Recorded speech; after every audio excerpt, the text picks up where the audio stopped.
how do you hold the dogs accountable when you're training them and they don't achieve outcome, and how do you do it with the people? I mean, probably a pretty big difference, but what are you creating for the dog, and what do we have to create for people to like actually be able to effectively hold them accountable?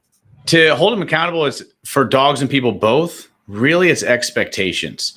So if I'm training a dog versus one of my guys and I put in 4 times as many reps with a dog in an hour and he says the dog's not smart and he's just working the dogs 4 times slower than I am, we have an expectations issue. This is the pace that I'm expecting you to work with this dog, or this is the pace that this dog can handle, etc. But this is why the checklist helps with those expectations, because we know, hey, if most dogs can do it in a day and a half, save whatever time frame that we need them to do, and we give you 2 days, the expectation is if it's not done, you didn't manage your time well, or you didn't actually put enough repetitions in, right? Or the worst one is or you weren't clear. The dog's not clear on what you want them to do, in which case we need to go back to just more training basics. So you hold them accountable for the result. Yes, we have to. The result is all that our client cares about. Right. And that's the accountability focus for you. It's not about if result isn't achieved, we do X, Y. It's not carrot and stick so much as it is. It's conditioning. Yeah. It's the result conditioned or is it not? So like I tell my guys, hey, the dog doesn't lie. Like when I say sit, the dog doesn't lie. He's sitting or he's not sitting. He gets it or he doesn't get it. It should be black or white. Right? He's not he might be a smart dog, but they're still capping out around a 2.5-year-old child's mentality. Right. So when I take the dog and I walk him on a leash, he either pulls, in which case he doesn't know heel yet, or he walks by my side. It's going to be one of the two. So for me, I'm like, hey, the dog doesn't lie. He either gets it or he doesn't. Either you were clear with him or you weren't. If you weren't clear with him, cool. Let's retrain him. But then we need to know, like, hey, if you did all these hours on the dog, why weren't we clear?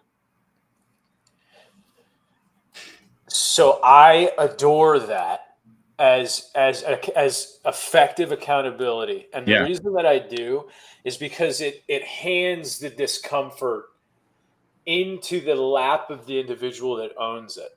Yeah. It's not you're bad. It's not what did you do wrong. It's not, it's this is the result that you got. And you're my trainer.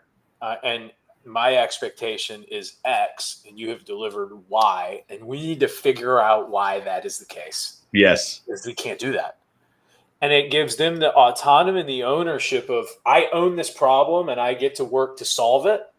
Yes. And it also allows for the conversation to be had without you ruling. You're working with them. So good. You know what I mean? Yeah. Like, no, this is the outcome we got. I need to work with you so we get a better outcome. So many people get caught up in accountability of like, well, you didn't. And they kind of take that where it's not supposed to go. If you're the leader, right? Like if you're the trainer of a dog, if they didn't get it right, you got to get them to get it right. And that's on you as the trainer. Right. If you're training people and they're not getting it right, there might be circumstances you need to figure out, but don't take a ruler approach.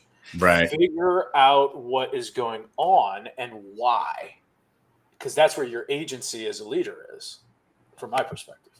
Yeah. I think when you said like, hey, you're giving them the autonomy and ownership, I mean, earlier on, I did try a little more of the ruler thing, which only works when you're really small, or if you want to just be crazy and lose your mind. But the more we give them the autonomy and ownership, like you said, it creates them thinking. They are forced to think. They're not robots. I want people that think. Like I want people, like my people, I tell them like, hey, if you think I'm wrong, you challenge me. I want you to challenge me. I do not want my ideas to win. I want the best ideas to win. Right. But when they get that autonomy and ownership, like I said, I think those are key words because they become thinkers and as soon as they get that ownership, you're going to get better results. And some people are good at things that you're not good at. And I'm saying you as the general you, for sure. Like you, me, anybody. And if you give somebody the autonomy to solve a problem and then they'll solve that how they're good at solving problems.